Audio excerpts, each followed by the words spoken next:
Hey, what's going on, everybody? David Noe with SpeakEasy HR, presented by Payroll Partners. I don't have the right background. Let me fix that. There we go. HR Collaborative.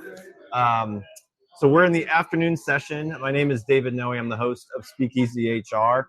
And we are live at the HR Collaborative with a lot of our guest speakers that came here and did a breakout session. The earlier session this morning, I talked to Scott McGowan, several others, our keynote, Andre, which was great. So if you didn't see that live, go back and listen to that on Spotify, Apple, Amazon, or on LinkedIn or YouTube. You can find it, or go to speakeasyhr.com. So I'm doing 15-minute increment interviews for people that aren't at the event here live, or that came to the event because we have guest breakout sessions, 4 different breakout sessions, and everyone can't go to every session. So my upcoming guest here with me is Kim Dube with ReFlex Recruiting. Yes. Thanks for Hi. coming. Thanks for having me. Yeah, this is awesome. I know we've talked a few times and we're involved in different HR community functions. So Yeah. it's great to actually sit down and talk to you and hear what you brought today as your topic. Yeah. So we'll get into that a little bit, but what do you think of the event so far? Oh, I think it's great, but I have a question for you. Did Yes. Andre's shoulders fit in the screen when he sat down this morning? It's a very good question. And we are set up in a way that is a little bit confined in a corner that they put us in, which is fine. But yes, Andre is a much larger, muscular individual. So yes, it was a little different, but we made it work because that's what we do. We make it work, we adjust, and we do this live. So it's fun. But yeah, he was a great guest. He was right on time, and luckily we found him. And obviously we were doing it live, and you have a list and an agenda and a schedule. Yep. It's a little bit more challenging than just doing it and recording it. So we'll get into your topic a little bit. Yeah. But you know, this is really, like I said, for us to like hear about your background. And you know, obviously recruiting is always a hot topic. It seems like people are always looking for new jobs and looking for new opportunities. So since this is your first time on SpeakEasy HR, or anybody that's a recurring guest, we get to play a game that's called the Envelope Icebreaker game. Okay, no pressure. You get to pick 1 through 15. Okay. And it's just a way for us to learn more about you. And it is your chance to pick a number 1 through 15, Kim. So okay. What do you want to pick? I'll go number 3. Number 3. Yeah. All right. Pull that out. Okay. What do you got in there as a question? I'll make sure she actually says the right question. What was your first job that earned you a paycheck with taxes deducted? Okay, so I was 14. Okay. And my first job was working at McDonald's on the weekends. Yeah. And fun fact, I had the best manager I've ever had in my entire life at that job. His name was John Freely. Okay. And that's what I did. And I was there for like 3 years working on the weekends, saving up money to buy my first car. There you go. So kids that are in their teenage years getting a car, McDonald's is a good place to go work. Skyline, all the other restaurants. I feel like everyone has to work in the restaurant industry, right? I totally agree. I feel like it's a necessity. And I know it's not a requirement, but I've done the you know, country clubs and restaurants, and I had a paper route because, you know, I'm older than probably a lot of people here. But, you know, it's all good experience. It's so good. You know, as you recruit and have to be involved in recruiting, you get to see like what people and how they, you know, how their interview skills are. And it's funny because people that are in HR you would think are really good interviewers, but I interview people and they're not very good. It's hard to be on that side of the table when you're not used to it. So. It is very hard. So for those that don't know you, Kim, tell us a little bit about your background and kind of how you got into this kind of work. Yeah. So I've been in recruiting for 20 years, which gets a little harder to say every year because I realize I'm getting older. Yeah. But I've been an in-house recruiter up until about 2 years ago when I, as Jody Brandstetter said, came over to the dark side and started my own firm. But I think I'm that special kind of crazy. I'm that career recruiter. I absolutely love it. I think we change lives in recruiting. not just for our candidates, but our managers too, right? Right. That when you find that right teammate for them, it can be life-changing. Yeah. So that's what's kept me in this for so long. But I've worked with teams all over the world. In the last 10 years have really led TA transformation. So utilizing digital technology, upskilling recruiters, things like that. So the last decade has really been focused on that. Yeah. And it's ever changing. I feel like, the way that people recruit, TA, talent acquisition, right? Like, it's kind of like you're in sales, but you're not. Right. But you are, like, you really are. Like, you are selling a company and a job opportunity potentially to somebody that's not working there. So when I tell people I'm not in sales, I recruit for our company, and I am in sales. I'm here at a conference. We have a booth for payroll partners. I'm doing this podcast, so I am in sales, even though like I'm not a full-time person in sales. So, so what got you into this kind of work when you started? Oh, I fell into it completely by accident. Yeah. So my first job out of college, I was a speech communication major, and I got a job in marketing to different businesses, so to HR professionals. And I didn't even know what HR was. So that's when I started talking to people, and got my first job working for a deco in a staffing agency. So I spent 1 year in marketing and transitioned to that and just fell in love with it. So that's kind of how I fell into it, and I just never left. Yeah, it's funny. I've asked people that have been in HR, like, how did you get into it? And I mentioned it on the earlier morning session, but one of my previous guests, I was like, what got you into HR? And she's like, when I was 7, I would, instead of play with dolls and stuff, I would act like I'm in HR. And I'm like, you're 7? She's like, yeah, my mom, she was telling me about her family, like that's what they did. So she knew that, like, she would fire people and, like, hire people. And she was like acting like she was in an HR job when she was 7. I was like, no one's told me that. They're like, oh, I fell into it, or I worked at a company and they didn't have anybody in HR, so they just asked me if I wanted to do our benefits and our recruiting and, like, help fire people. And it's just one of those things that you do fall into. Yeah. But a lot of people find their niche, recruiting, benefits, and so it's a lot of opportunities. So obviously something like this, an HR collaborative event that's been going on for 20 years, brings a lot of people, together locally. So we're in the greater Cincinnati area. Some of our speakers have traveled from Philadelphia and Milwaukee. So it's been an awesome experience live, to see this kind of conference. So knowing that we don't have a ton of time, you can't go through all of your breakout session, but for those that weren't in it, that were here, or that people aren't here and want to hear about your topic. So it was cultivating a recruiting culture of agility, adapting recruitment to changing workforce needs. So tell us a little bit about what you talked about in that. Yeah. So it's just really important to keep your pulse on the changing workforce needs, right? And when you look at it specifically the last 25 years, there's been so many defining changes in recruiting. Right. So everything from the introduction of job boards to applicant tracking systems to COVID.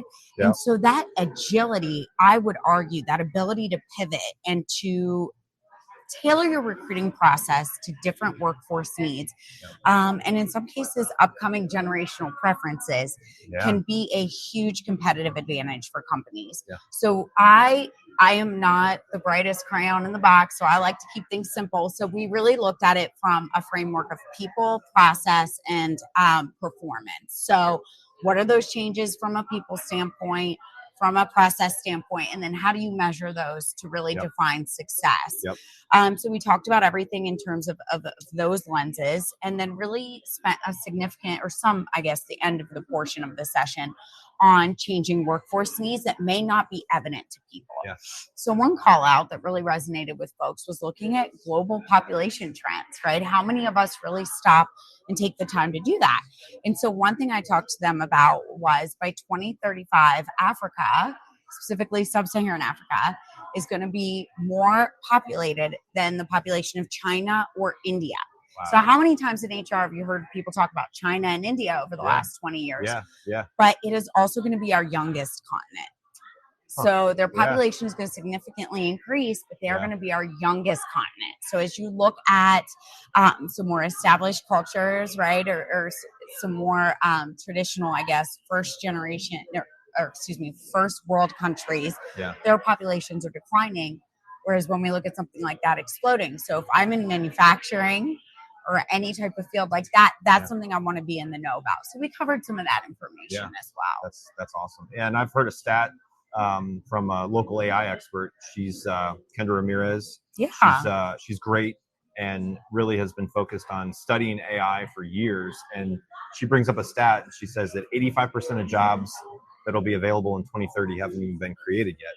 So I look at that as, okay, people that are involved in recruiting and hiring, you have people retiring and you have the workforce coming in that are coming out of school, the young professionals. And it's like, oh my gosh, like what a time to be in HR and recruiting and just helping people find the right fit, you know, on the applicant side and the employer side. So a lot of great opportunities in the next 5 to 10 years, you know, in your market, in your industry. So tell us a bit about your company and where can we find out more information about it? Yeah, so we're ReFlex recruiting flexibility for a reason, right? So flexibility. And I had the idea for the company 8 years ago. Awesome. And it took me a long time to finally hunker down and do it. But we specialize in non-executive recruiting. Okay. And we offer flexible pricing arrangements. So our pricing is not contingent on what somebody earns once they're hired. So we really aim to be a lever that companies can pull when they need it, without necessarily a bunch of stipulations around minimum spend and all that. So reflexrecruiting.com, or folks can connect with me on LinkedIn. But we specialize in non-executive recruiting for companies, and really having those flexible models to adapt to ever-changing workforce, but also employer needs. Yeah.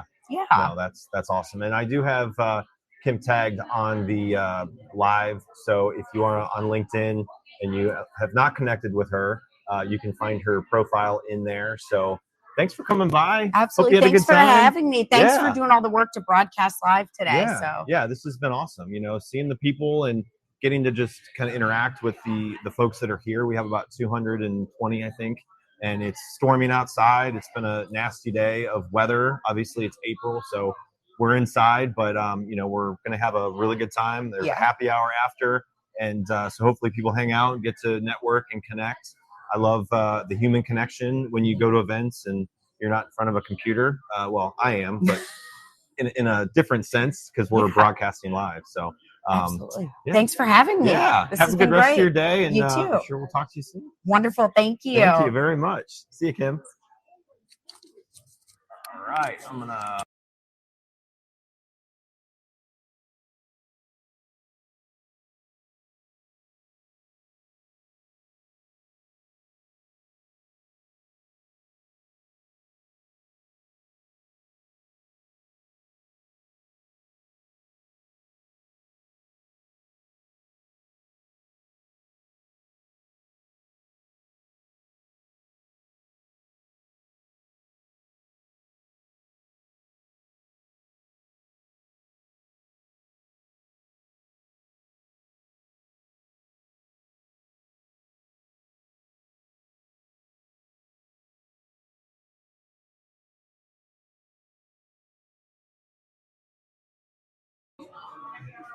All right, we're just rolling into the next guest speaker with me.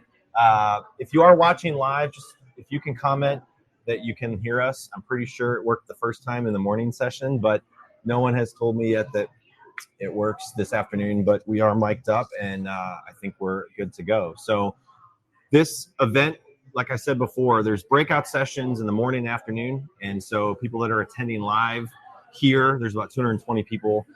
They can't get to every breakout session. So for people that are watching live, you get to hear from the guest speakers and their breakout topics and what they talked about and kind of hear, you know, what they brought to the event. Or if you went to a different breakout session and you didn't get a chance to see the others, you know, this is a chance for you to hear what they talked about. I'll be checking in. So the next one I have is Kristie Dierig. Hi. Good to have you on SpeakEasy HR. Yeah. So I love your topic. You're with Everspark. Yes. And you are a Michigan grad. Yes, I am. So go blue. Go blue. Go blue. Grew up in Michigan, so I love that. And you're a Xavier grad. Yes, absolutely. I went to Xavier, so I grew up in Michigan and moved down here to go to Xavier. We got so much in common. So yeah, we have a lot to talk about. Excellent. So what is this your first time here? I was an attendee the last 2 years. My first time being a breakout speaker. Okay. What did you think of it? Did you go already, or was it? I did. Oh yeah, you were this morning. Yeah. It was a great session. It was good, full house. A lot of people there interested in the word disruptive, and I said, hey, so you signed up for this, so let's just make sure that we're gonna shake the trees a little bit. We're gonna get a little provocative, and they were all for it. So I kind of set the stage. That's awesome. But yeah, there's a lot happening in HR, and so I was excited to bring the topic. Yeah. No, we'll dive into it a little bit. Everybody that comes on, just like every normal guest, when I do these on Mondays on LinkedIn and YouTube, they get to play an awesome icebreaker game called the Envelope Icebreaker. So I'm going to play the little video here, and you get to pick a number. Did it play? I guess it played. I don't know. Maybe. This is what you get when it's a one-man show here. So 1 through 15. Okay. Whatever number you want, you just take or take out. My son is 7 years old, so we're going to go with number 7. Number 7.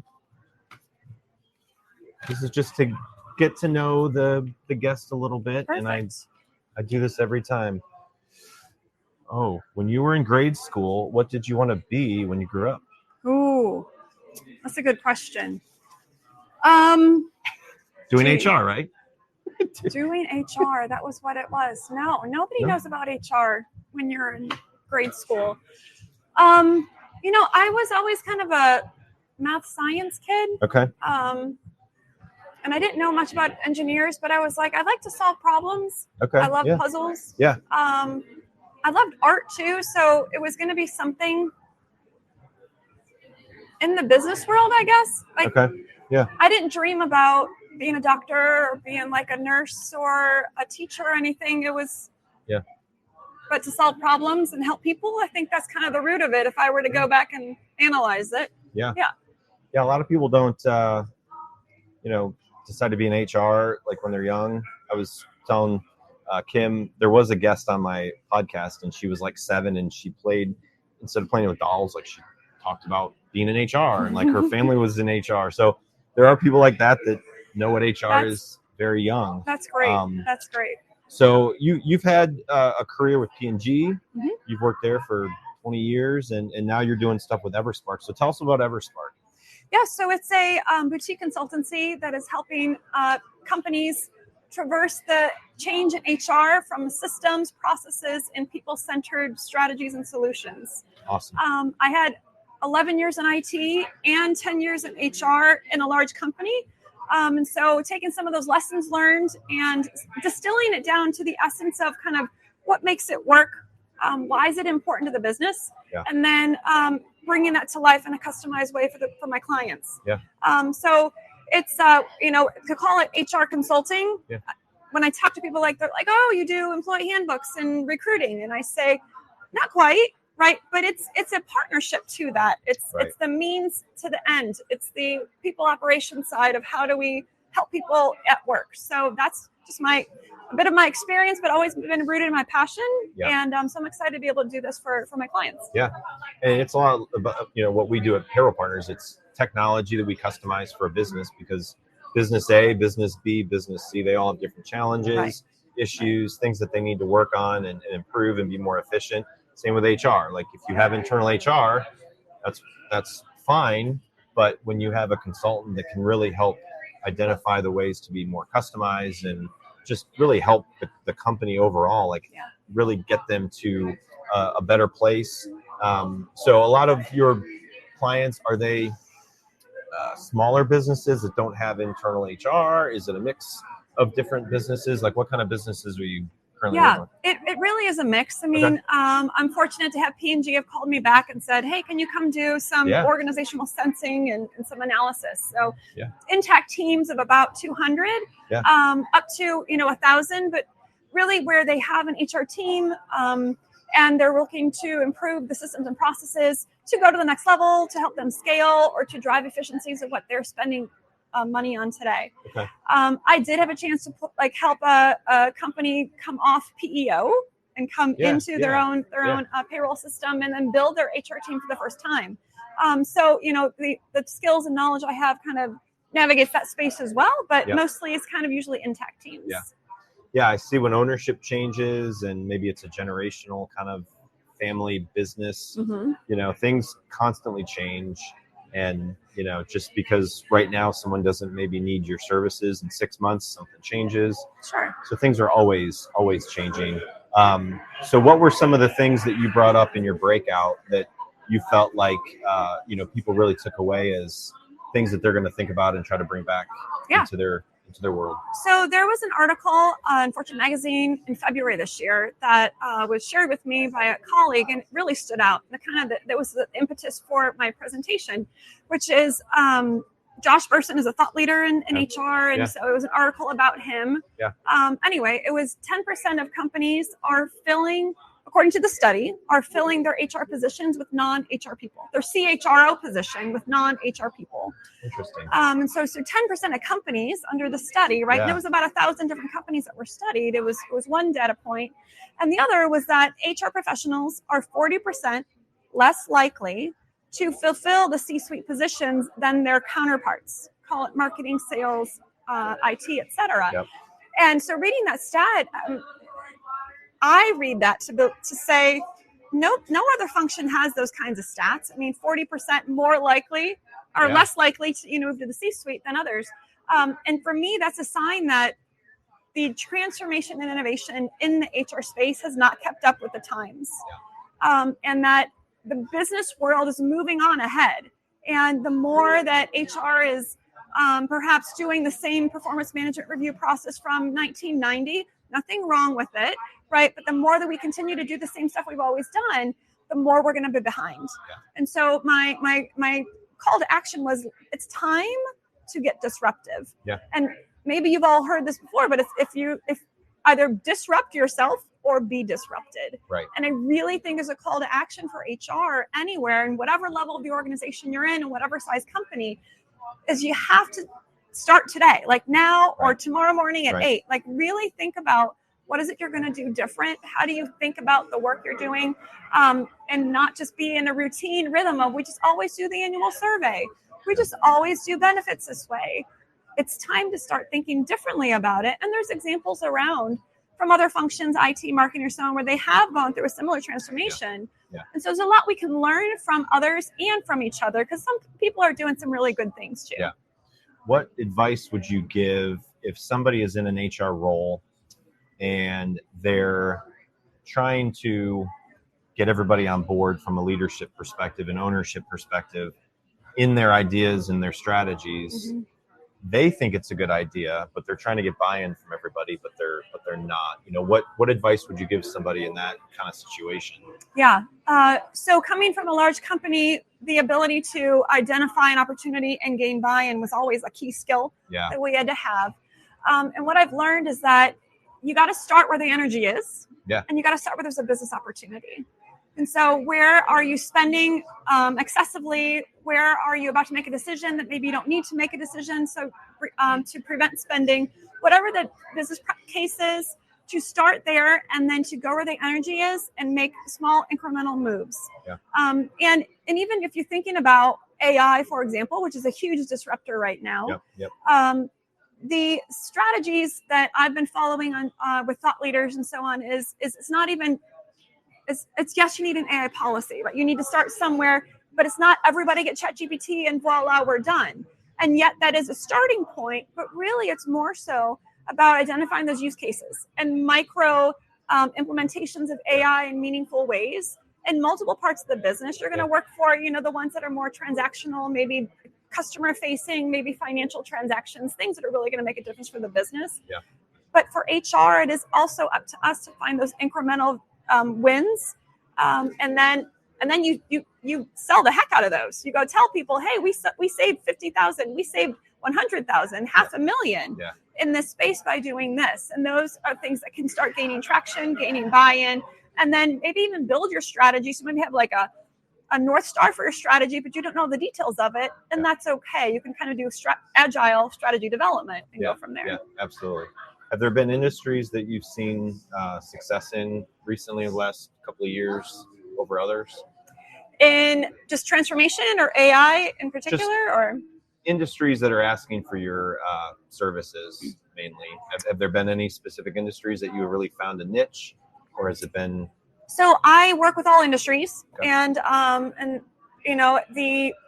like I said, different size companies depending on the intact team is looking for that help. Yeah. And I find it's, as much as I'm going to profess the dramatic changes that are upon us, right, and happening in different spaces, definitely in the fintech sector, definitely in startups and IT, because there's a natural culture there already, but also there's capability and skills and people that are already kind of privy to what's possible, so they're going to go and implement. I mean, those are definitely kind of forward-looking companies. And some of our, companies here in Cincinnati, or even, wherever it is in whatever industry you're in, sometimes you're still like, I just need to set up an integration so that I don't have to key in my benefit changes to my provider. Like, there's still a lot of antiquated stuff that still are on our plates. And so some of the clients that I work with are more like, how do we just streamline what we have? And that is still very important work. And yet it says to me, that's even more behind in terms of what's being called, right, to what's trending and what other companies are doing. And so even more reason why I'm like, we just can't wait anymore. Like, you can't wait for the budget. Like, you got to build the business case. You got to go and ask for it. You got to start those incremental wins, build those use cases. The time is now, and every day or every year that passes, it's, just growing in terms of the abundance of things that are happening. So Absolutely. Yeah, it's a fascinating time to be in recruiting and HR. I feel like the next 5 to 10 years, I mean, we're gonna see a lot of evolving workplace environments, and companies just really have a chance right now to be ready and prepared and proactive versus reactive in trying to stay up and competitive with their industry. So this has been awesome. Yeah. Hopefully you had a good time. I did. It's been a great time. Good. Hopefully you have a good rest of your day and enjoy the happy hour. But we definitely have a few more coming on after you. So I appreciate your time. Great. And good luck with everything. May I leave kind of one final way to contact me or anything there? Oh, yeah, absolutely. Great. So just as much as we're professing kind of this, there's a tsunami coming and HR, let's start activating. I want to invite people to do that in community. And so I'm starting off a next level HR community where we can come together, share our stories, share examples, playbooks, use cases, et cetera, and even have kind of a physical presence here in Cincinnati. Awesome. So I would love to, if anybody's interested in joining that and getting on our mailing list, you can find me at Kristie, Kristie, at ever-spark.com. Awesome. Go ahead and send me an email and we'll get you on the list. And we're going to get the community talking and learn from each other and build this together. So thanks for having me today, David. Absolutely. Yeah. And I have you tagged on the LinkedIn Live.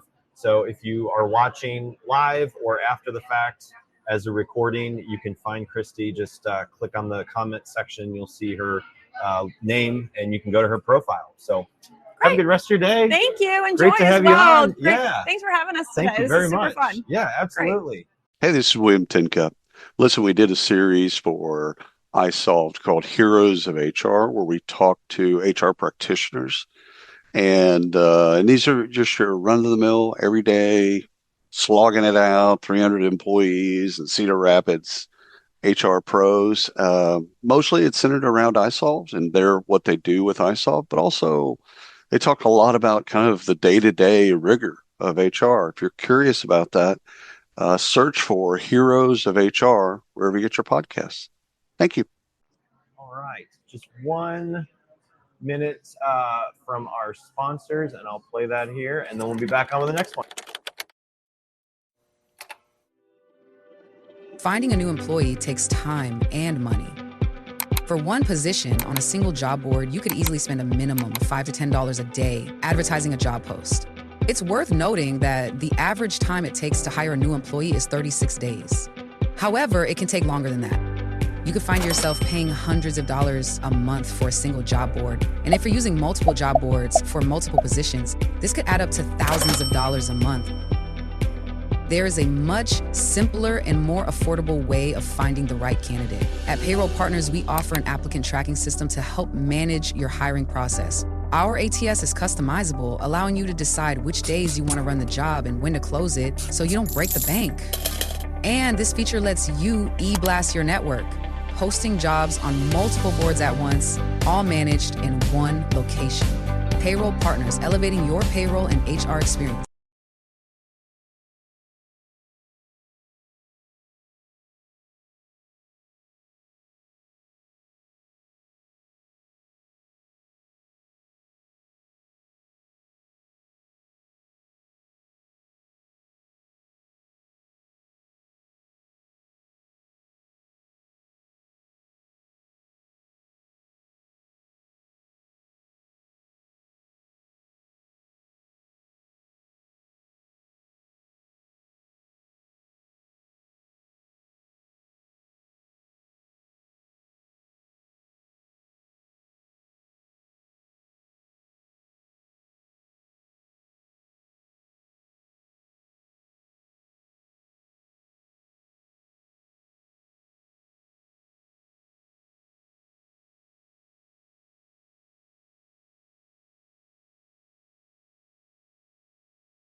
All right. So for those of you watching, we have 3 more guests coming on that have done a breakout session or are scheduled to do a breakout session today. So what's awesome about this event is they have 4 breakout sessions and you have a choice. There's 2 or 3 breakout session options. So that started right after the keynote, Andre Young, and we had 2 breakouts before lunch, and then we came back and did 2 more breakout sessions this afternoon. So after that, we have a happy hour. So again, if you are in the Cincinnati area in HR or anything related to business operations, you know, this is definitely a really good event if you haven't been to it. It's my first time here, actually, and it's been an incredible experience to be here live doing this podcast. So just waiting on my next guest. But obviously, if you're in the market for payroll HR technology, we are very people-focused.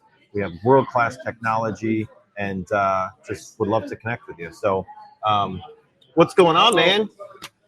Come on in. You ready to go? Yeah. Sweet. I'm going to mute 1 second and get us set up.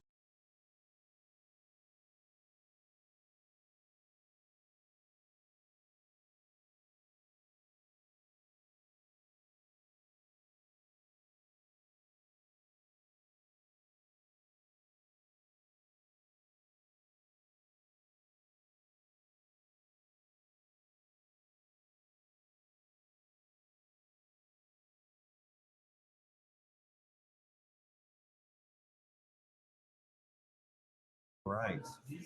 Here we go. So we are in the 3rd afternoon session with my next guest, Todd Bertsch. Yes. Did I say that like right? The tree. Like the tree. Sweet. All right. We were just talking about his drive in from Akron, Ohio. And is this your first time at the event? It is. Okay. It is. What do you think so far? Good. Yeah? Great. Yeah. I've good. met some good speakers. I've Yeah. met some really cool people. Yeah. Yeah. Absolutely. I like it. Love the hotel. Good. Yeah. Yeah.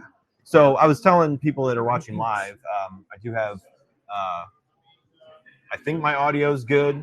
No one said that they can't hear me. So what I was telling them is that there's breakout sessions, and people that want to attend multiple, you know, they're going out at the same time. Yeah. So you had people that came to yours, Yes. And some people missed out on yours. So really, this is more of a chance for people that came here, right? Yeah. That got to go to maybe Jen or Sammy, didn't get to go to you. Right. So we want to hear more about what you do. And it looks like you do a podcast. So Yes. tell us a little bit about yourself.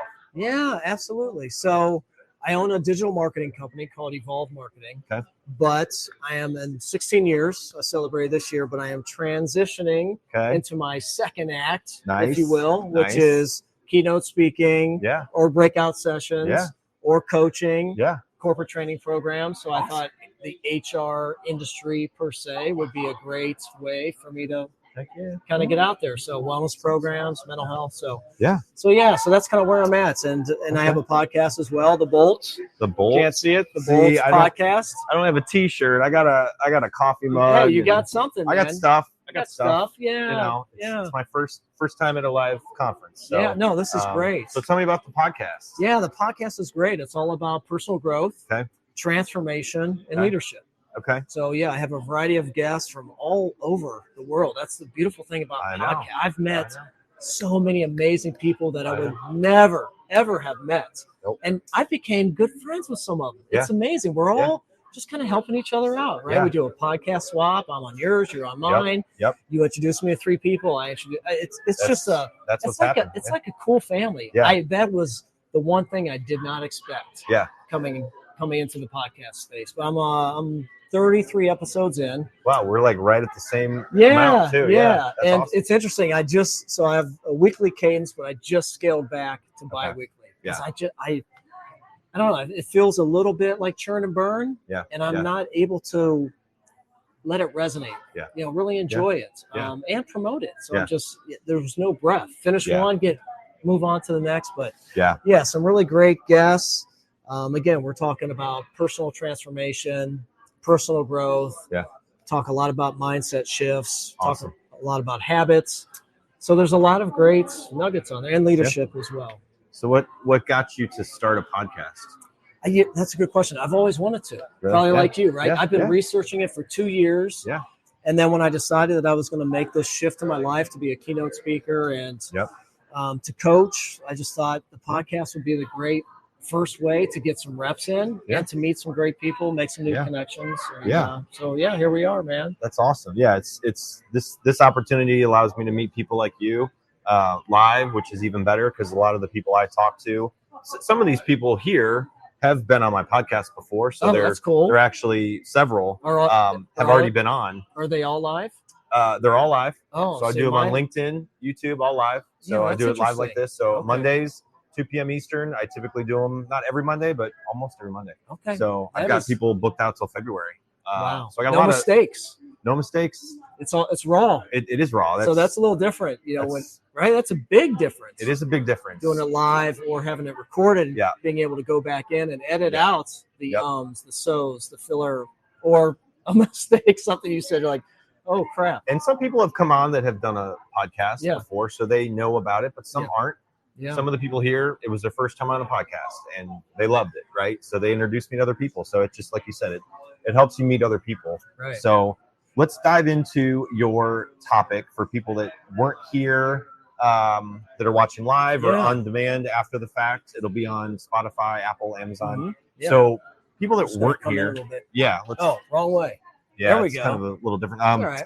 So your topic in your breakout was the power of discomfort. Yes. The power of discomfort in small shifts. Yes. Fueling growth in yourself and your team. Yes. So how did that breakout go? What did you talk about? It was great. Oh my God. I've received so many great pieces of feedback already, which is great. It's all about embracing discomfort, and it all comes back to change, right? We are experiencing so much change in society, in the workplace, right? Constant. So how do we embrace change? Right. And we talk about a mindset and really trying to move out of a fixed mindset into an open mindset and just being open to that. And what I talk about is tapping into your inner curiosity.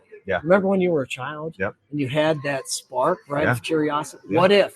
Asking the questions, turn over rocks to see what's underneath. So what I believe is that we all have that curiosity. We just lose it, right? Because we start adulting. We get into careers. We get into starting a family. Next thing you know, 10, 20 years go by, and we get into this box because we've got comfortable, and we're just in Groundhog Day. We're just doing the same old. And that's just not going to cut it in today's world, right? We really need to be working on a little bit each day, 1% better. That's all. And that's where the small Yep. shifts come in. Yep. It's just, we're not trying to change the world or change ourselves in one day. It's just 1% better. And Yep. you can do that in a variety of different ways. Yep. We talk about a gratitude practice, journaling, Yeah. meditation, saying no, putting up boundaries, getting time and space back, right? So reflecting, pausing, right? Just being able to take those moments to be more mindful in your everyday, and then how that impacts your work. Yeah. And how you integrate with different people in your workplace. Yep. So Yeah, I always talk about versions of myself, right? Like I tell my wife, I'm on my, whatever version of myself. Yeah, I like that. And it changes. I like I'm that. at 2.0. 2.0, yeah. Yeah. And then it's I like thought about that. That's 15.0. So like, I got remarried 2 years ago, and she saw what I was like when we were dating, when we were engaged, when we were married. And like Scott McGowan was like, I was asking him about, tell me about yourself. He's like, well, I'm married to my best friend. And I was like, yeah, me too. Like, so it's fun when, like, whether it's a personal relationship or, your professional career, it's like, you're not going to grow if you are always in like your comfort zone, right? Like, you've got to get out there. Like, I'm sure some of the people that came on here were nervous. I don't know if you're nervous. No, I mean I'm on a podcast. I spoke today. Like, my nerves were there and they're gone. And that's, David, it's all about fear. Yeah. That's it. I was more nervous with like the setup, the technology and stuff, because I came here this morning, and like if something wasn't working, we wouldn't be doing this live. There's always something. So I was ready for a surprise, and I was kind of like concerned. I wasn't like worried, but I was like, all right, everything's gonna go fine, and it's been great. Yeah, it's been great. That's cool. So what were some of the things that maybe people asked you in your breakout? Were there some questions, and how did you kind of engage with the group? Were there some questions that were asked? No, there weren't any. In fact, we didn't have time for questions. I know. These go fast. Well, and we were a little behind because the keynote went a little long, so I was a little rushed to get started. There's Andre, my man. What's up, dude? He's igniting his spark. Yeah, we're live. Absolutely, man. Yeah. Yes. Thanks. You too. Someone asked me if you fit back here, and I was like, yeah, he did. I was like, yeah, he's a little bigger than us. Yeah, he was great. But yeah, no questions, but we did have a couple of reflection points. Yeah. So we had a group sharing exercise where I asked, is this yours? Yes. Okay. I asked the audience, I said, what would you remember a time when you got out of your comfort zone, when you leaned into it? Yeah. And what was the growth that you experienced in that? And then we also asked them, what would your comfort zone voice say to you right now? And what would your growth mindset voice say to you back? Yeah.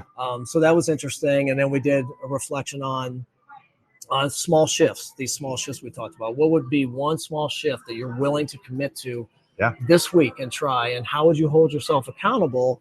And then what would be the growth that you see from that small shift? So, and again, it all goes back to fear. We're being sabotaged. Our minds are being sabotaged all day long, every day. If we can just grab the fear, put it aside, and move more into kind of a sage mindset, right? A more positive mindset, then we're going to be more clear. We're going to have more clarity, more creativity, more calm, lead with empathy. Oh, yeah. Right? So there's a whole host of benefits.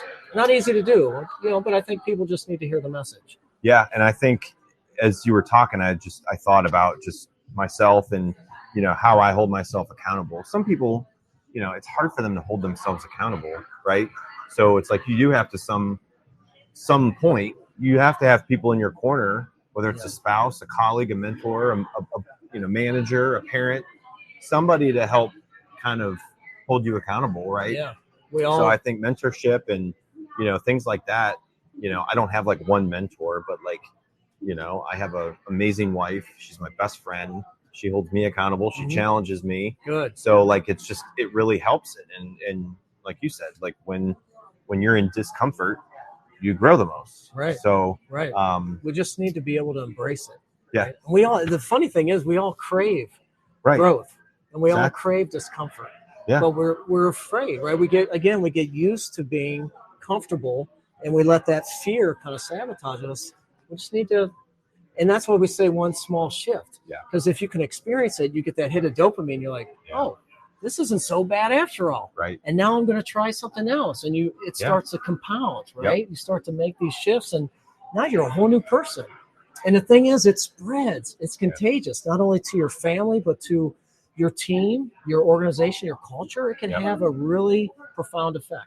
Yeah. So, and it's celebrating the small wins. You got to celebrate the small wins, right? You got to celebrate, man. You know, whether it's going to get your best favorite dessert, you know, for us, we have great ice cream, Graders. I would highly suggest going to Graders if you get a chance, or, you know, going to have a glass of wine, or going to your favorite restaurant, or bourbon, which we can get into because our time is ended and I don't have anybody for a few minutes. So shifting topics a little bit, obviously my podcast, SpeakEasy HR, you know, I live in Kentucky. I've got bourbon wood in my wedding ring. Oh my gosh, dude. I love got married it. at a distillery. So it really is fascinating to see what the bourbon industry is about. And, you know, I tried to look at, like, when I started a podcast, I'm like, I want to make a podcast that I would watch and learn from the guests in HR and in business and different operations and challenges that people face. And so I've learned a ton from, like, re-listening to episodes, right? Yeah. And it's amazing. So I'm like, all right, how do I take the passion of my work, you know, the passion I have with bourbon, and, you know, the understanding of what that means to the state of Kentucky, and obviously people out of Kentucky like bourbon. Most of it leaves Kentucky, which a lot of people are like, oh, you probably get the best bourbon. Like, no, everything leaves Kentucky. Right. So I got to go to Ohio or somewhere else, or bourbon clubs. Yeah. So the famous question, what's your favorite bourbon? Oh my gosh. I knew you were going to ask that. If it's for the price, right? Yeah. My favorite for the price and the quality is probably the Woodford Double Barrel. Okay. All right. You just for the or Buffalo Trace, but in Ohio we can't get it. We really can't get it unless you wait in line and do all the. Yeah. I'm not doing that. I'm not that crazy. So those are my two, and I know nothing fancy, right? They're just kind of. But you know, I do like the Four Roses. The was it the mini, the smaller one? Is that the mini double barrel, maybe? Oh, okay. Yeah. So Four Roses. Do you listen to the Pursuit podcast, the Bourbon Guys? No. Okay. Actually, I got really heavy into it during COVID, which a lot of people did. Nothing else to do. And I've kind of moved away a little bit. I love bourbon. But I'll be honest, like, you know, a lot of the bourbon that I was getting into was 95, 100, 105. And that little shift in proof, I had to kind of check myself, you know, like, to be honest, like, you know, I'm busy. I got a lot going on, a lot of good things I'm doing in my life. I just couldn't do it. I could drink it, you know, and I'm just like, and I like it. So I had to really, so I'm going back to, like, finding, you know, the 180 proof out there. The Basil Hayden toast that's my new fave, because it's low proof. I could drink enough of it that I can be outside with a cigar and cooking out on some steak. And but so anyhow, over what COVID. about you? During COVID, I mean, I a lot of the distilleries I went to and toured, and I'm like, you know, one day I'm going to work at one of these distilleries. I'll be a tour guide, and I'll just talk history, and I'll, you know what I mean? Right? Like, we did the Bourbon Trail 2 years ago, my wife and I. What was your favorite distillery? Probably Buffalo Trace. Just because of the history. Oh yeah, the flood. Have you seen the flood lately? No, we had a guy that had been there 40 years. So he, oh my gosh, he was amazing. Is it Freddie? I can't remember the name. Well, older white guy. Okay. Beard. Yeah. It was great. But Freddie's a third generation employee. Okay. His dad and his grandpa. Okay. His grandpa worked with, like, Albert Blanton. That might have been that might have been him. Yeah, it was incredible. But I'll tell you, Woodford's the land. Yeah. At Woodford, it was just like the drive. It was immaculate. Yeah. Like they really got it. We did the Angel's Envy, which for a new was really cool. So to see the modern and then to see some of the older ones. Yeah, it's there's a lot of them. There's a lot of them. You could, but it was cool just to be down in Kentucky and do that. And my wife she's not a bourbon person, but they all have kind of a frou-frou drink, if you will, they got gins, vodkas. Yeah, and, so we had a good time. That's we're fortunate. I mean, there's a lot of places in my area in northern Kentucky, a really good vintage bourbon bar called Revival. Yes. A lot of their stuff is like from 1980, 1970 back.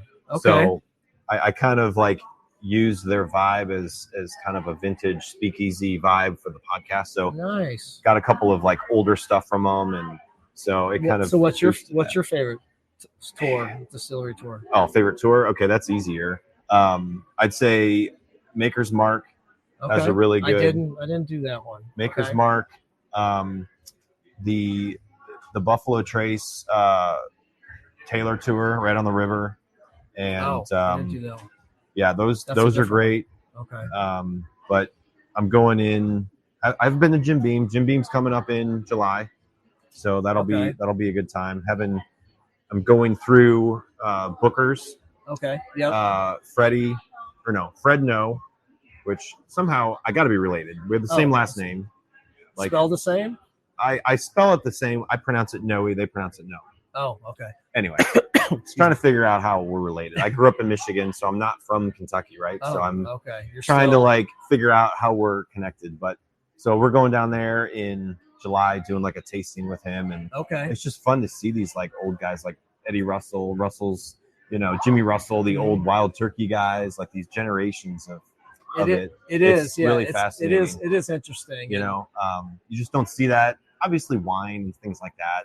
Gin, tequila, which I just realized last week. I was out of town in Sedona, Arizona, and a restaurant owner was telling me about tequila. Tequila you can't make other than in Mexico. Is that right? Did you know about that? I'm not a big tequila fan. Me either. Never have been. Me neither. I'll stick to what I know, bourbon and scotch. But it's there's a lot. I think shifting too. The bourbon boom is kind of sliding down a little bit. Just a little bit, yeah. It was on a high there's so many different variations. You could spend hundreds, wild goose chase to get the Eagle Rare. That would be one of my favorites. We could never have it. It's so funny. We go to restaurants in Ohio and they have it on the list. I'm like, I'm going to ask, but I'm going to guarantee you don't have it. Why is it on the list? Don't tease me, man. It's usually, I want some Eagle Rare. It's usually pretty expensive. Yeah, it's okay. I'll do a glass. A pour. So it's all good. So where can people find your podcast and your work? Obviously, you're tagged on the LinkedIn post, but where can people find you? Yeah, they can go to toddbertsch.com if you want to learn about my speaking engagements or my positive intelligence coaching, and then you can do a search for the Bolt podcast. The Bolt podcast. Yeah, and you find it on Spotify, Apple, Amazon, wherever you listen. So. What's been your most favorite episode or guest that you've had? Oh, that's a tough one. Live. They're all good. I don't know. In different ways, right? In different ways. Which one was maybe one that you were like, oh my gosh, I can't believe I had that person on? Like from a influence standpoint. Yeah. From somebody that's like well-known. Yeah. I don't know. She should be well-known. Her name is Amy Wong. She's an author. She's in San Francisco. Okay. She's a keynote speaker, author, coach, and we just hit it off. We had an amazing conversation, and she was so helpful and shared so much with me, and we became friends. Awesome. That's probably one of my favorite episodes. Okay. Just somebody on the other side, right, other side of the country, and we just hit it off like we had known each other for 20 years. Yeah. So that was kind of neat.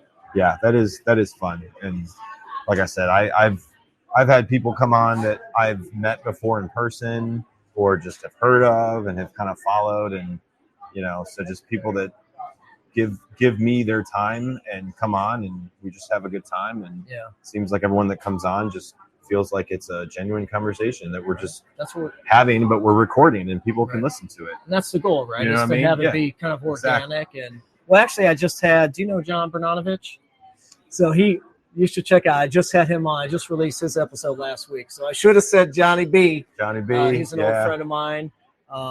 Been a great guy, been a great mentor for me, especially in the He's the one that told me about this conference. Yep, he was here last year. I should apply. So, Johnny B was on. That's one of my favorites. That's my longest one. Yeah. It's 78 minutes. Really? Yeah, which is a little long for me. I like to keep it between 45, 55. Yeah, that makes sense. Yeah, mine are a little bit shorter, 45 minutes to an hour. But he was on in a previous episode, and just it's funny. I've got a guy coming on in July. He's like a comedian, but he does like HR comedy. Oh, yeah. So HR comedy, that's a thing. To celebrate my 1 year anniversary, I'm like, dude, would you come on? He's in New York, and so. About 2 weeks before an episode, I released the name, the episode, the guest. Okay, kind of tease it. Little teaser, video, promo. So I connected to him through somebody else, and he's like, "Yeah, I would love to come on." And I booked him 2 months ago. So I'm talking to someone in January, February. I'm like, "Hey, you want to come on in July?" And they're like, "Sounds great." So we'll see if they actually come on. But look out for it, and we'll. Obviously, HR comedy. Right. Yeah. I think we need that. We do need it. Right. HR people are going to be busy. In the next 10 years, all of my guests that have come on before you and just the people that I've had on as guests, just with the way the workforce is going to change and the way that the younger generation will come in and the people retiring, there's not as many people coming into the workforce that are leaving soon. And it's like AI is going to help maybe simplify and make it more efficient for people. People aren't going to lose their jobs. Like what happened when the internet created, people were like, oh, they're going to take my job. And it's like, no, it created tons of jobs, right? Yeah. That was my life, was created from the internet. Yeah. And so there are jobs, a lot of jobs that really haven't even been created yet. Right. And it's going to, in the next 5 years, so many new jobs are going to come out. So people that have gone through school during COVID that don't know what the workforce is about yet, then they're going to come out and there's going to be way more opportunities than there are now. So it is exciting. And I think the stuff that you're doing, just helping people continue to transform and, from self-improvement, mental health, some of the things, neurodiversity, Sammy Kelly talking neurodiversity. She was on my podcast, so I learned a little bit about her, and I'm like, you just wouldn't hear about that stuff, in the past. No. Mental health wasn't even a thing. I didn't know much about it, and shame on me. And so she's really helped me understand a little bit more. So it's like people will have to deal with that stuff, whether they want to or not. And I think the younger generation wants to. Yeah. They're open to it, right? Yeah. They really are. It's so there's hope. There's hope. There's hope, but it's all change. There's it's hope, all change, and it's changing quickly, and we just need to be open to it. Yeah, and people like yourself, I think will just really help the individuals out there that will need the help. And I feel like you have a really good message just from what I've heard from you. So just trying, man. You gotta ignite your spark. Ignite your spark. That's it.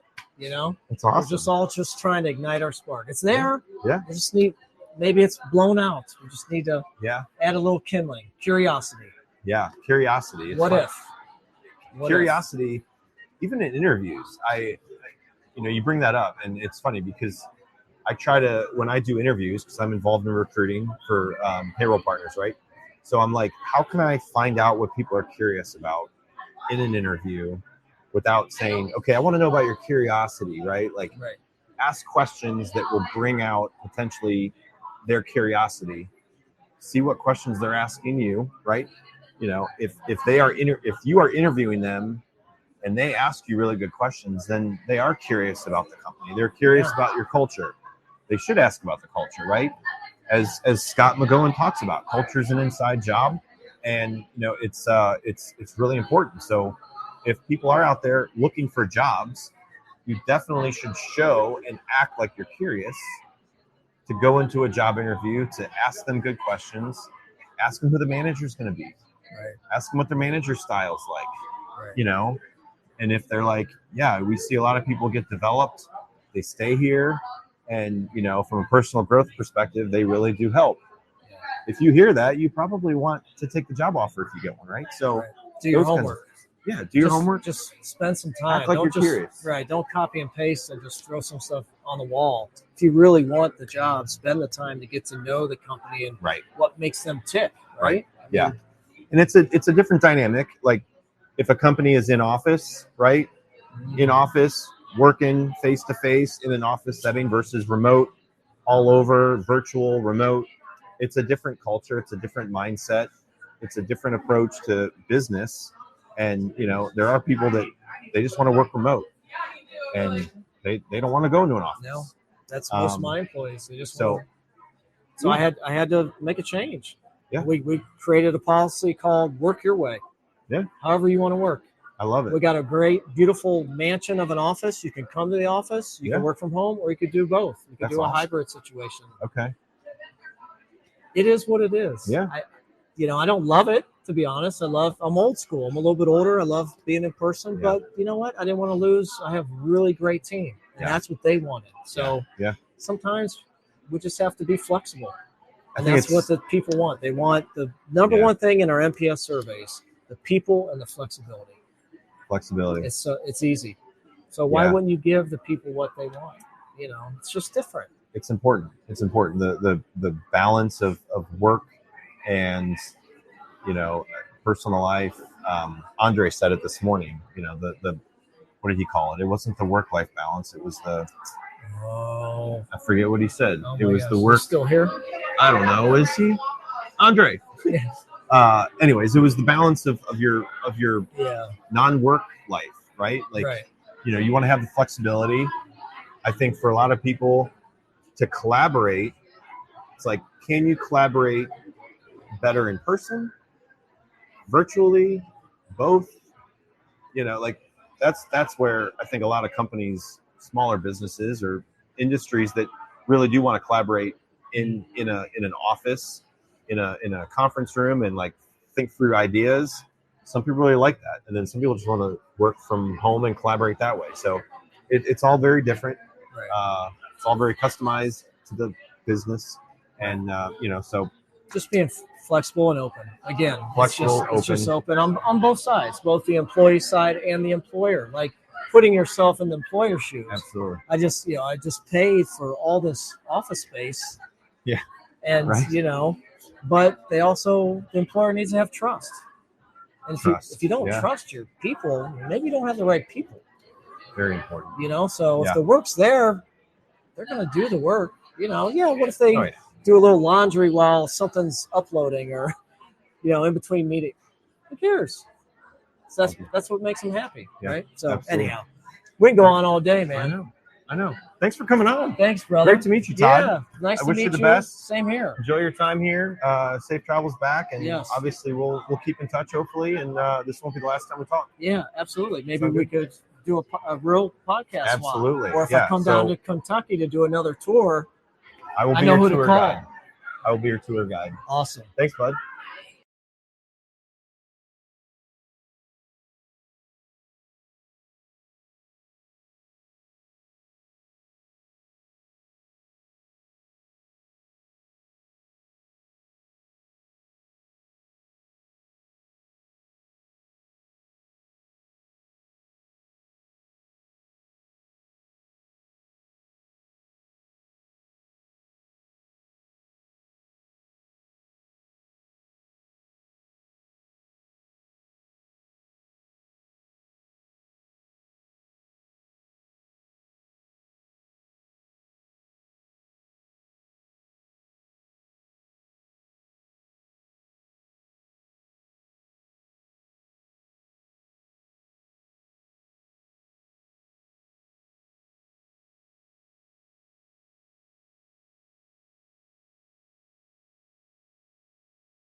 All right, we have 2 more interviews with our guest speakers today. So my next one has been on SpeakEasy HR already. So she is the 3rd returning guest here today that have already been part of a previous episode. So Kathleen Snyder with Clark Schaefer Strategic HR is back, and she had a breakout session, and that was this elevating morning. Performance through skill development. Look at that. I got it right there. There you go. Look how good you are. Yeah. So I already know a little bit about you, which is great. We're still going to play the envelope icebreaker game. Okay. Because that's what everybody does on SpeakEasy HR. But for those that are not here, as I've said before, we had 4 breakout sessions. Every breakout session, you had the chance to go to several breakout sessions. So everybody here hasn't had the chance to listen to everybody's presentation. Right. So with this live, people that aren't here physically can hear from the speakers, but also people that are here attending that maybe didn't get to go to yours. I want them to hear about your topic and what you brought to the breakout session. So we're going to get into that, and obviously I want to get to the envelope icebreaker game. So hopefully the audio is still good. I haven't heard anybody say different, but hopefully everything is good. The green circle's on. That's as long as the green circle is happy. Yeah, it's going on. It's going up. Okay. So let's get to the envelope icebreaker. No, I haven't the slightest idea. Okay. That was months ago, David. I know. I don't remember what I did last week. Well, I do. I was out of town on vacation. Okay, 1 through 15. Okay. 8. 8. What do you got in there? What am I doing? There's 2? Does that make sense? There's hopefully. 1. Okay. What's my favorite TV show? Our house is, I feel like we're not necessarily normal. So let me just say, we do not stream. We are not, I just don't think to. We are old school. I know. See, I told you, we are not normal. We are old school. Okay. So quite frankly, during about August through February, if there's an NFL game on, we're there. That's, NFL Sunday ticket, watch them all weekend. Yeah. So college, I'm a big football person. So if that's available, outside of that, we seem to watch a lot of like vet shows of veterinary clinics and stuff and the animal or zoo shows. Okay. We do a fair amount of home reno. Okay. So, because we build a house, it's been about 1.5 years ago. Okay. So just going through that whole process of decor and just, Okay. So, but as much as anything, those are kind of playing in the background while we're doing something else. We're just not huge. Yeah. Everybody, what show are you streaming and all that? I'm like, I got nothing. I have a list that people tell me I should watch. Yeah. But it's all good. I mean, I think I feel like I failed the icebreaker. You're fine. Move her off of here. It's fun to hear more about the guests. I don't really have a problem with it. What I mean? We just really don't. I don't. Yeah. I try to find things other than watching TV.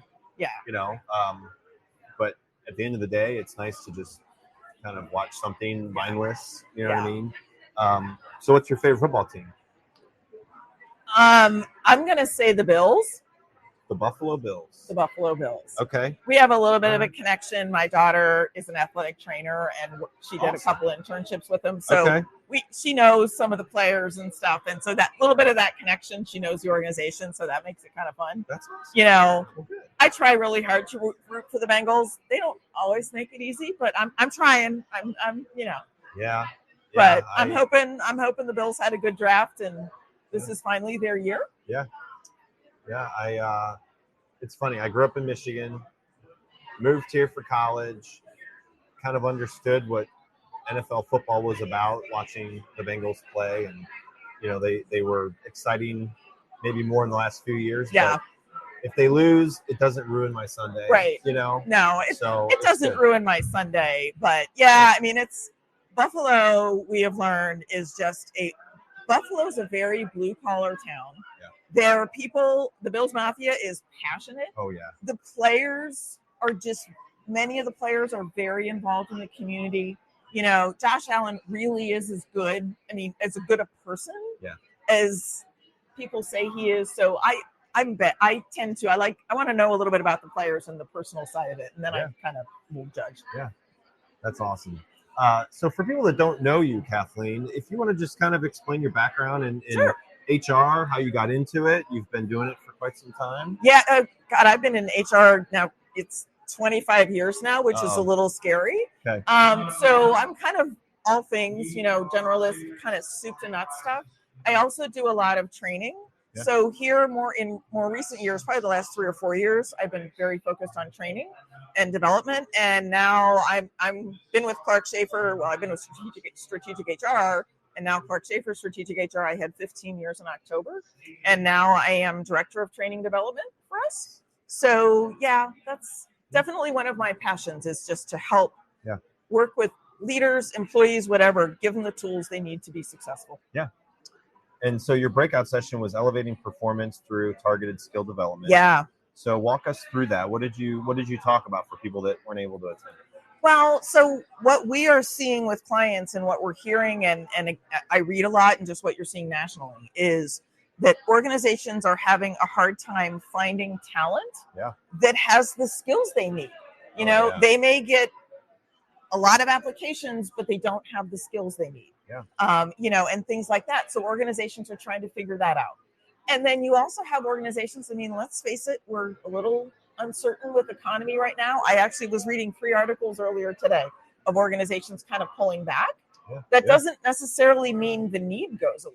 Yeah. And so it's how do we address that it is essentially a skills gap. Right. And so we walked through why we need to do that. We walked through there's a number of studies. If you want a really good read, the World Economic Forum for 2025 released their futures of work. Really, really good data. Yeah. I pulled some of that data and stuff in, but of what they're expecting from skills that are needed in the future. And you know what? The vast majority of them have nothing to do with technical software platform, that kind of stuff. It's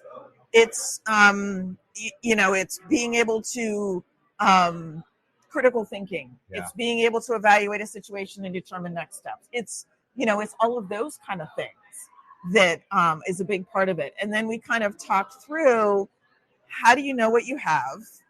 And starting with, where are you looking to go? What's your strategic plan? Yeah. What are you looking to do this year, 3 years, 5 years? Yep. Is part of that an expansion where you need, maybe you're starting a new product line that you need to, do we have the people that have the skills, and evaluating where are we going? Yep. And what do we need to get there? And then what do we have? And figuring that out along the way, and kind of being able to evaluate the people we have, getting input from everybody, from employers, team leads, middle managers, all up and down. Yeah. What do we have? What do we need? And then putting an action plan together to get there. What questions, I've asked some of the other speakers, what questions were asked in the breakout? Do you remember any of the questions? Some of them were about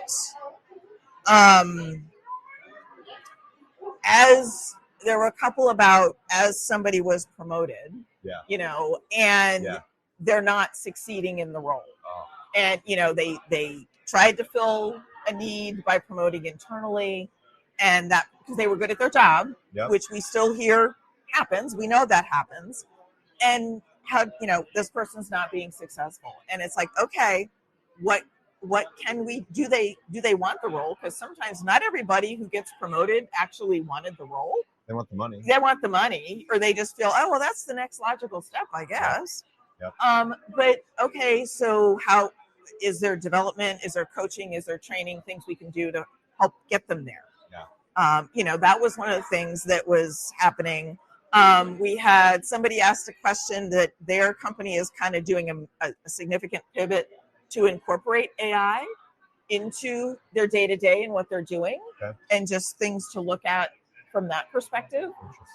Interesting. There was a couple of comments that their people lack the analytical thinking or the critical thinking, and how do we get them there? Yeah. And we had a number of requests from clients on that, and we have a session that we do on empowering your employees and if you can empower your employees to be able to handle it, then that's going to free the leader up to do what leaders are supposed to do, be more strategic, address bigger picture and things. Right. But you can't just hand that off. Right. And so it's a process of, it's almost like a change of mindset for the leader. Yeah. Instead of just providing the answer, employee comes up, asks you a question, you provide the answer. That's the easy way. But that's not really, you can do that all day long. It's a mindset of, well, let's lead the employee there so they can get there on their own. And it's through asking the questions, who, what, where, when, why, how. Well, what do you think? Where do you think you need to go from here? Well, why do you think that is? Getting them also to identify the real problem, because sometimes they come with a symptom or they come with an outcome, but it's not really the real problem. So we kind of go through that step. Right. That came up a couple of times. A number of people were saying that's a challenge that they have. Yeah. Yeah. I feel like a lot of companies don't act in a proactive manner, and now they're in a reactive phase. So they have to do something, but they don't want to invest the time in it before that happens. So I guess for people listening to this live or on demand, as you're looking into the future, and you've talked a little bit about it, but from their organization and how to strategically help the team develop as a whole with career development and retention strategies, things like that. What would be a couple of things that they should really focus on, or just things that they should think about initially?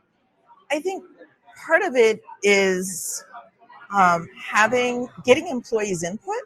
Yeah. And also, I'm a big advocate, and I talked about this a lot. Any session I've ever done, somebody's heard this from me, of making sure your employees understand the big picture. Yep. And how what they do contributes to that and impacts that, because then they can be a much more active participant in that conversation. Absolutely. But then part of it is to talk to your employees about their interests. Yeah. What might they be interested in learning? Yeah. That's a good place to start, because you don't want to, move somebody and start training them into another position when they have no interest in that. Yeah. So, absolutely. and people, when they understand the bigger picture in the company, they know, oh, they do this over here. You know what? That's always been kind of interesting to me. And then you can start to go that route.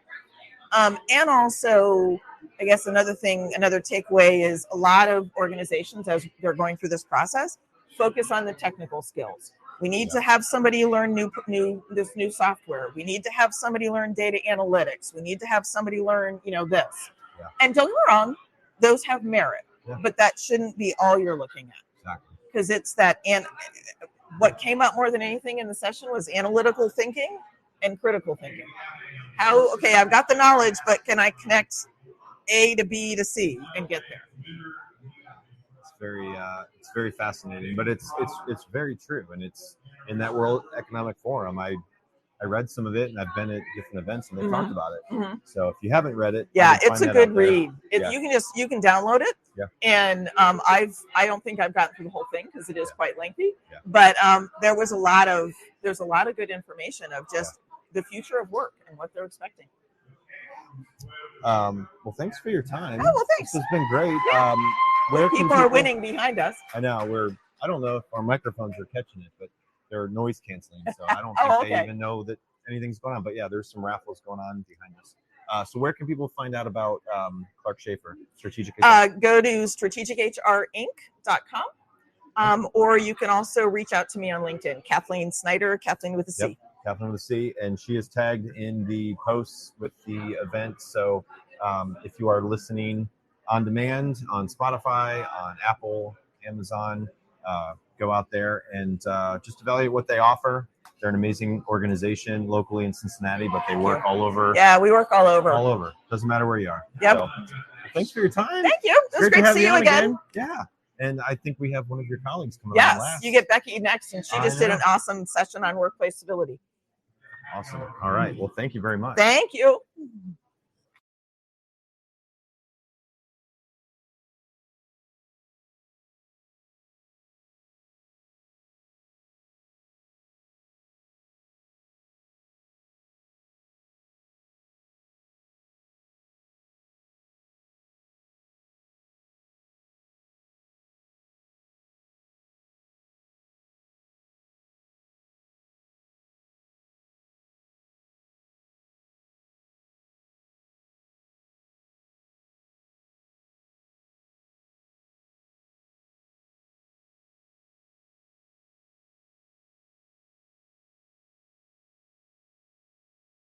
So they're doing door prizes right now. So we're going to take 1 minute. We're going to listen to a couple of messages from our sponsor. So we'll be back in a minute once they get done with the raffles. And then we'll be finished with our last guest. So 1 second.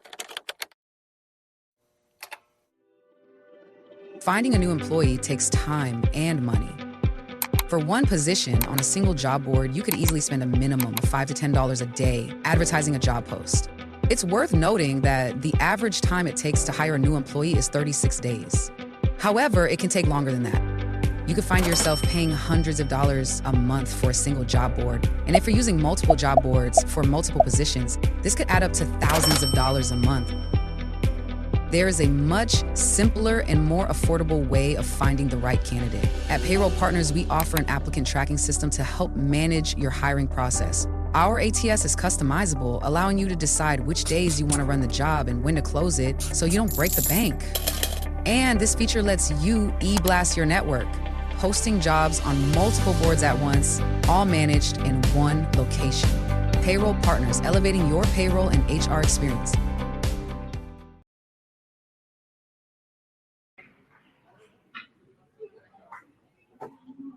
Okay, we got one more door prize, the best one, the last one, which is from Payroll Partners. So we'll hear what Daryl decides to give away here, which I think was an Amazon gift card and some Payroll Partners swag. So we'll see. Oh, there we go. Payroll Partners.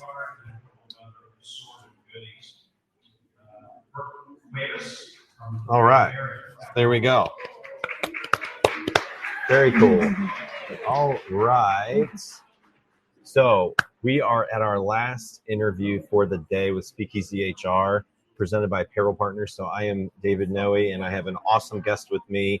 She has not been on SpeakEasy HR yet, but I am glad to have her on here, and she was one of the guest speakers in the breakout session. So again, this event had 4 sessions where you could pick and choose where you go, and so not everybody got a chance to hear Becky's presentation, which was on civility in the workplace, which is a really hot topic in my opinion, and I'm really glad that she brought that here today. So welcome to SpeakEasy HR. Thank you, David. Yeah. I enjoy working with David very much. We see each other at a lot of events and presentations, and so I always enjoy them. Yeah. Great perspective. Yeah, and I always learn when I talk to people like you, and so the people that have been here or that aren't here, you know, this is a chance for people to hear, you know, what the topics were and what, you know, the background is with the different guests. So it's been great. You're the 10th on today. So everybody's tired of all of us by now. Everyone's ready for happy hour and you know, all that to start. So it's still a really good turnout. So we had over 200 today. Was this your first time here? No. I have been a participant many times in the past, but this is the first time I've presented. So I was a little nervous, but it was fun. It was fun. Yeah, that's awesome. And yeah, so a lot of these people I feel like have been here before. This is my first time here, obviously doing this at a live event. Usually I'm just virtual on LinkedIn and YouTube. So being able to come to an event and see people, familiar faces and people that I know and work with, and you know, just get a chance to hear about their topics and what they brought. So you have not played the envelope icebreaker game yet, which is part of SpeakEasy HR. So we're going to play that. So pick a number between 1 through 15. Think about it in your head. And I'm going to play this little quick window.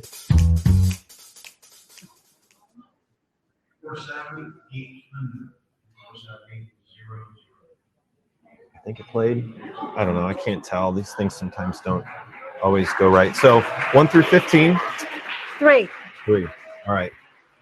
What do we have? So is this a question that I'm going to be asked? This is an icebreaker question that you have to answer, basically. Okay. Okay. What was your first job that you earned a paycheck with taxes deducted? I worked at Kings Island, and not only did they deduct taxes, but they also held back, because it was a minimum wage job, but they held back 25 cents for every hour that I worked, and I only made like $3.35 at the time, so I'm maybe dating myself. And that was saved for the year-end bonus. So my paycheck was pretty thin. That's awesome. But yes, you look at it and you think, oh my gosh, where's it going? All right, they're giving away more stuff. A $500 gift card. Someone just won, so hopefully we're not too loud. So how long have you been in HR, and what got you into HR? Because I always try to ask that for people that are new. Right. I'll go back a little further than that. I graduated from college in the late 80s. Okay. I went to work for a big 8 accounting firm at the time. Now it's more referred to as Big 4. Okay. In the consulting division, I was an IT major. And I was doing system programming. I was going to be an IT consultant. And I did that for about 4 or 5 years, and then was traveling too much. Hence, I went into HR.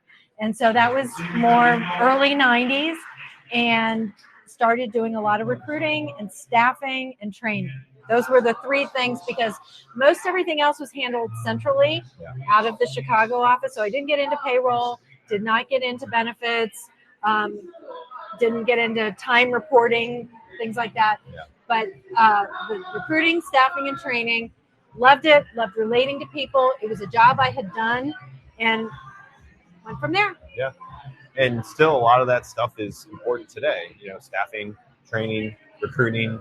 It's just an ongoing, ever-changing piece of the workplace, and companies need it. They need to have a good strategy in place. So everybody here that talked and had really good topics, you know, it's all very important. So so when you had your breakout session about civility in the workplace, you know, what was some of the kind of talking points that you had with the audience that came? Yeah, so as you mentioned, it's becoming a hot topic. And that's because, especially after COVID, people coming back to the workplace, some of the civility is slipping. So, and some folks have just not been in a professional office and don't necessarily know what it looks like. So generational gaps is certainly a concern, but there's a whole lot of other reasons. And it really comes down to respect for one another. How do we treat each other? And so in the session, we talked a lot about ways to communicate how to do that. And it sounds so easy, right? Like, it sounds so easy, and for a lot of people, they just either overcomplicate it, they kind of forget the basics, and respect, empathy, you know, clear communication. There's just some of those basics that, you know, newer managers struggle with, right? Seasoned managers might be just stuck in their ways. And, you know, I think a lot of people, when I interview people, and I brought it up, it's like, the person, you know, that's being interviewed, they need to have good questions. And I always ask people, like, why are you not asking that company about the manager that's going to be managing me? Like, what's their style? What's their manager style like? Because obviously, if I love the brand of Payroll Partners or Clark Schaefer Strategic HR, I love the brand, I love the company, but like, who's going to manage me every day? You know? And that's going to drive your entire experience. Exactly. Your experience will be different than mine. You know, my boss now, Amy, you're awesome, by the way. She's out of town. Plug for Patty, too. How about that? Yeah, absolutely. So we have really good bosses. We have people that we work well together with. And, you know, a lot of people don't have that. So they leave the company because of how they're managed. So it just really comes down to how can people really take that and use it in their recruiting strategy, because but we also covered how people treat one another. So it might be peer to peer. Exactly. And how can you help people understand to look at somebody else's perspective, listen to what they have to say, and set that as an expectation. Yeah. And that's not easy to do. And it's really about kind of moving the needle on the culture. Right. And a culture of respect, which might be an easy way to say it. But again, it's easy to say, it's much harder to do. Exactly. Yeah, and I think it starts from the top. And, I've asked other guests about challenging opportunity or challenging situations, but an opportunity for somebody in an HR position to try to lead that change. And they can only do so much. You got to have the leadership and the managers and the owners to really buy into that, because then it feels like it'll be a lot easier. So you're kind of going against the grain versus everybody going with the same, trajectory. So that's really important too. Yeah, that's why in the session we talked a lot about the research. Yeah. So that the HR leaders could use that with their leadership to talk about the impact of not paying attention to things like this would have, and really how severe the situation is across the country. Yeah. Because there's some measures that are out there where we can really look at how is civility overall, and then you can kind of take a look at your own workplace and realize you want to do something about it, because it's contagious. Absolutely. If things start to people are not treating each other well, it's not going to stop probably until it's been communicated that that's not okay. Yeah. What are some of the hot topic when it comes to the work that you're doing right now? What are some of the big on-demand, topics that you're hearing? Yeah, the big things I'm hearing about, like kind of away from some of these cultural things, compensation. Compensation is a big one. We're getting a lot of clients who are asking for more benchmarking data because compensation's been all over the map. Yeah. We're also getting clients asking us for more of a system because they've gotten into a situation where they've had to offer higher salaries or they've had to give higher increases, and now all the folks aren't aligned very well. And how can we have a framework that we can kind of get everything back into a structure that makes sense so that we can drive towards more equity in the compensation? Yeah, it's I think the next 5 years and beyond, just the way the workforce is going to be, the different generations together working, people retiring, entering the workforce, people in HR, people that are here, in your positions, and technology with payroll partners. I mean, it's going to play a big role in how companies are successful or trying to keep up with their competitors and trying to offer a good workplace and an environment for people that want to come to work for them. So, so where can, go ahead. Oh, I was just going to say return to work is a big one too. It continues to be, but I'm sure a lot of people have talked about that, so we don't have to go into that. No. They can find us at strategicHRinc.com. And I'm on LinkedIn, Becky Foster, and I would love to connect with you and talk a little bit more about HR. Love to geek out on it. Feel free to reach out. Yeah, she's tagged on the live here. So if you go to LinkedIn and are watching it on demand or live, you can go in the comment section and you can find her name along with everybody else that was on SpeakEasy HR today. So it was a lot of fun to have you and everybody else. Thanks for being on. I really enjoyed it. Yeah, absolutely. Enjoy the rest of your time here. And thanks everybody for watching. Thanks. This has been a lot of fun. So tune in for next episodes of regular SpeakEasy HR. So go to SpeakEasyHR.com. You can find all that information out there on SpeakEasyHR.com. I think I had something with the ticker. If you aren't following the podcasts or the blog, you can go out there and find more information. So hope everyone has a great day. You missed out if you weren't here. So maybe next year you decide to come back to the HR Collaborative. So have a great rest of your day, everybody. See you later. I kept touching my hair. It's so humid in here.